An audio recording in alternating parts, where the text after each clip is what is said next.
బెజ్జంకి మండలంలోని ఎలాంటి అనుమతులు లేకుండా తోటపల్లి గాగిల్లాపూర్ గ్రామాల నుండి అక్రమ ఇసుక రవాణా జరుగుతున్నట్లు తన దృష్టికి వచ్చిందని, దీనిని అరికడతానని నూతనంగా బాధ్యతలు స్వీకరించిన బెజ్జంకి తహసీల్దార్ పి చంద్రశేఖర్ తెలిపారు. ఆయన సోమవారం మీడియాతో మాట్లాడుతూ ఇందిరమ్మ ఇళ్ల లబ్ధిదారులకు తక్కువ ధరలో ఇసుక అందేలా చూస్తారన్నారు. భూ సమస్యలు ఏవైనా ఉంటే నేరుగా వచ్చి తనను కలవాలని, మధ్యదళారులను నమ్మి మోసపోవద్దని తెలిపారు.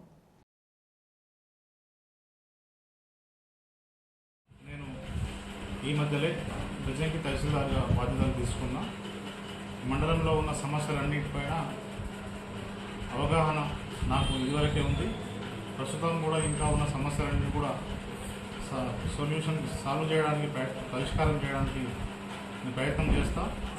ముఖ్యంగా మండలంలో ఇసుక అక్రమ రవాణా జరుగుతున్నట్టు మా దృష్టికి వచ్చింది. ఇసుక అక్రమ రవాణా జరగకుండా ఇందిరమ్మ లబ్ధిదారులందరికీ కూడా ఇసుక తక్కువ ధరలో అందేలా తగినంత చర్యలు తీసుకుంటాను.